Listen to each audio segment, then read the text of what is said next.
Olá, estudante! Professora Elaine aqui, em mais um vídeo, da nossa disciplina de Introdução à Álgebra Linear. Neste vídeo, eu vou estar apresentando algumas orientações para a resolução da atividade 1. Bem, o que a nossa atividade 1 apresenta? Que tipo de situação ela apresenta para a gente, né? Vou ler aqui a atividade com vocês. Então, olá, estudante! Sabe qual a importância dos estudos sobre sistemas de equações lineares?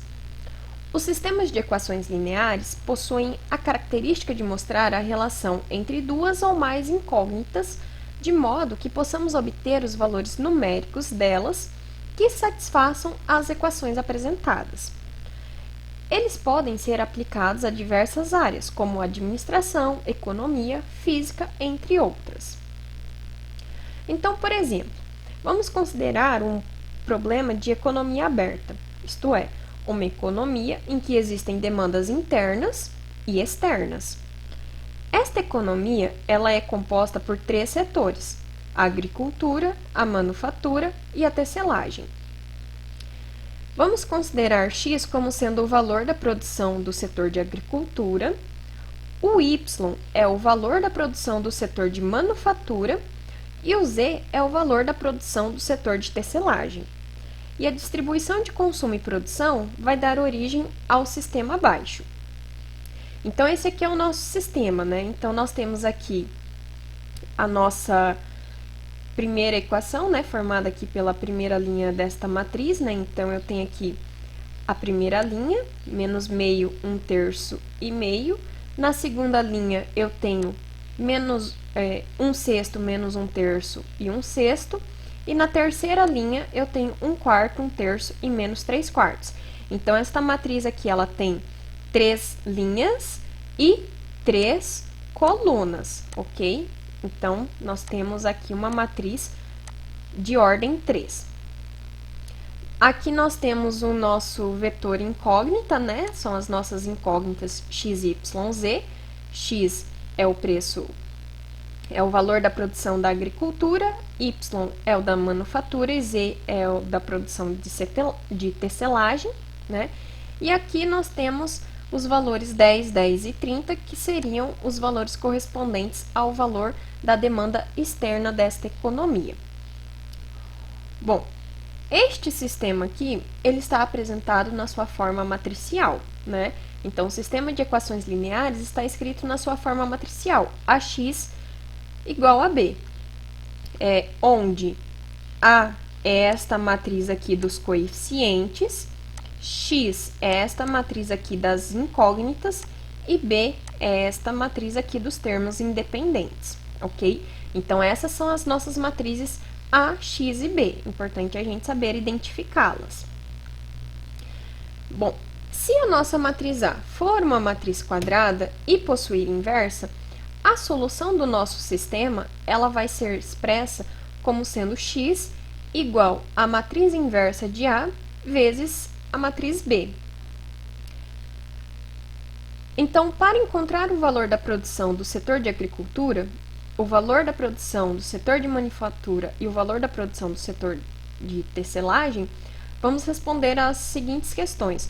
O item A pede para calcular a inversa da matriz A e o item B pede para a gente calcular o vetor solução x, onde x é igual à matriz inversa de A vezes B. Importante que vocês apresentem os cálculos, né, para responder os itens A e B, ok? Então, olha só, a nossa matriz A é esta matriz aqui, e ela é uma matriz quadrada, né? A nossa matriz A, ela tem 3 linhas por 3 colunas. Apenas matrizes quadradas, né, que são aquelas matrizes onde possuem a mesma quantidade de linhas e colunas, são matrizes que vão admitir matriz inversa. Então, a finalidade desse nosso problema é verificar se vocês conseguem calcular matriz inversa e efetuar o produto de matrizes, tá? Então, olha só, como que a gente vai fazer para encontrar a inversa dessa matriz A? Um método para encontrar a inversa da matriz A é o seguinte: eu vou pegar a minha matriz A e colocar do lado dela a minha matriz identidade, né? Como a minha matriz A ela tem ordem 3, a minha matriz identidade também tem que ser a matriz identidade de ordem 3. Então, a matriz identidade de ordem 3, só para a gente lembrar, é uma matriz com 3 linhas e 3 colunas, onde os elementos da diagonal principal dessa matriz são todos iguais a 1 e fora dessa diagonal principal são todos iguais a 0. Então, essa daqui seria a nossa matriz identidade. Então, nós vamos pegar esta matriz A e colocar ao lado dela a matriz identidade. E aí, o que nós vamos fazer? Nós vamos aplicar as operações elementares. Então, quando nós aplicamos, né, as operações elementares a esta nossa matriz, né, composta pela matriz A e a matriz identidade, o que vai acontecer? Nós vamos aplicar as operações elementares aqui com a finalidade de quê? De obter a matriz identidade do lado esquerdo, né? E do lado direito, onde estava a matriz identidade, nós teremos como resultado a inversa da nossa matriz A, ok? Basicamente, é esta forma que a gente vai utilizar para calcular a matriz inversa. Mas quais são as operações elementares que eu posso fazer com a minha matriz? Bom, as operações elementares que eu posso utilizar são as seguintes, são apenas essas três aqui.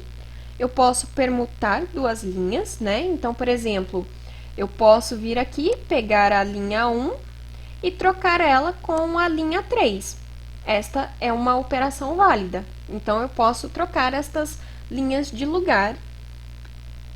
É uma operação.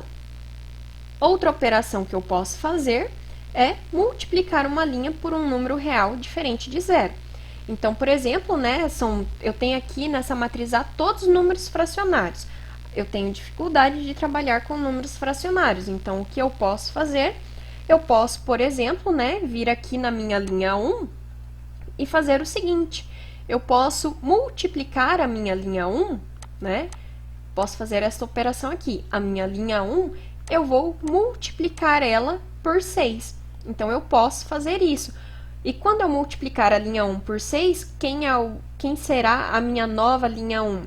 Bom, quando eu faço isso, eu vou fazer 6 vezes o menos meio. Isso aqui vai retornar para mim o valor menos 3. 6 vezes 1/3, isso aqui retorna para mim o valor 2. E meio vezes 6, né, vai retornar para mim o valor 3 positivo. Então, né, eu transformei os meus números fracionários em números inteiros, que eu consigo trabalhar de maneira mais fácil, tá? Então, essa é uma opção, tá? Só um exemplo de como a gente pode utilizar, né, essa operação aqui, multiplicar uma linha por um número real diferente de zero. Aqui é importante o seguinte, eu também posso, além de multiplicar, né, também posso dividir, tá? Também posso dividir uma linha por um número real diferente de zero. Por quê? Porque a divisão, eu enxergo ela como uma multiplicação de um número fracionário, tá? Então, por exemplo, se na minha linha 1 eu quero, por exemplo, pegar a minha linha 1 e dividir ela, por exemplo, por 2, é uma operação válida. Por quê? Dividir por 2 é a mesma coisa que multiplicar por meio, ok? Então, toda divisão eu encaro como uma multiplicação de um número fracionário. Então, dividir uma linha por um número real diferente de zero também é uma operação válida, porque ela se encaixa nessa segunda operação aqui, tá?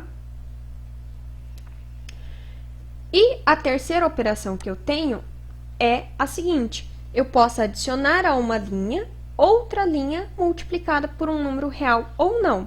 Então, por exemplo, eu posso vir aqui e pegar a minha linha 1 e somar, por exemplo, com a minha linha 2, tá? E daí eu tenho que saber, essa operação que eu vou fazer, eu vou trocar ela na linha 1 ou na linha 2, tá? Então, por exemplo, eu posso vir aqui na linha 2 e fazer o seguinte, vou trocar a linha 2 pela soma da linha 1 com a linha 2. É uma operação válida que está aqui dentro da terceira operação. Ou, né, eu posso fazer o seguinte, eu vou trocar a minha linha 2 pela operação aqui. 6 vezes linha 1 mais linha 2. Então, ó, eu posso adicionar uma linha a outra, né? Ou eu posso adicionar uma linha a outra, né? Sendo esta multiplicada por um número real não nulo, tá? E eu também poderia fazer isso aqui. Por exemplo, trocar a minha linha 2 por 6 vezes a linha 1, mais, por exemplo, né? 6 vezes a linha 2 também. Então, eu posso multiplicar as linhas por um escalar, ou eu posso multiplicar apenas uma, ou eu não multiplico nenhuma, trabalho com elas da forma como elas foram fornecidas, ok? Então, são essas as operações elementares que eu posso aplicar na minha matriz, né? Que eu vou aplicar nesta matriz A barra identidade, né? Aplico as operações elementares aqui e tenho como resultado a identidade e a matriz inversa, ok? Certo? Espero que isso aqui tenha ficado claro. Bom, aí, já que a gente já determinou a nossa matriz inversa, né?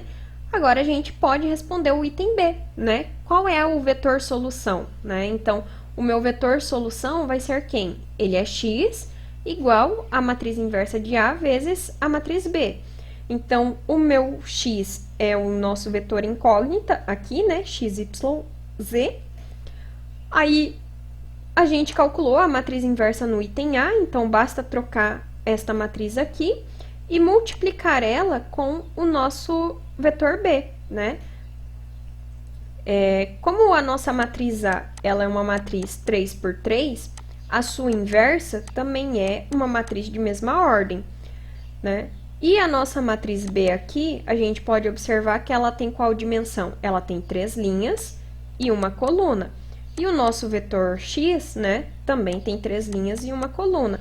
Então, olha só, quando a gente faz o produto da matriz inversa, que é uma 3 por 3, com a matriz B, que é uma matriz 3 por 1, esta operação é válida, né? Porque na multiplicação de matrizes, a quantidade de colunas da primeira matriz tem que ser igual à quantidade de linhas da segunda, e a gente tem como resultado daí uma matriz cuja quantidade de linhas é igual à linha da primeira matriz, e a quantidade de colunas é igual à quantidade de colunas da segunda matriz. Ou seja, esse produto aqui, inversa de A com a matriz B, vai resultar numa matriz de dimensão 3 por 1, que é a mesma do nosso vetor x, ok?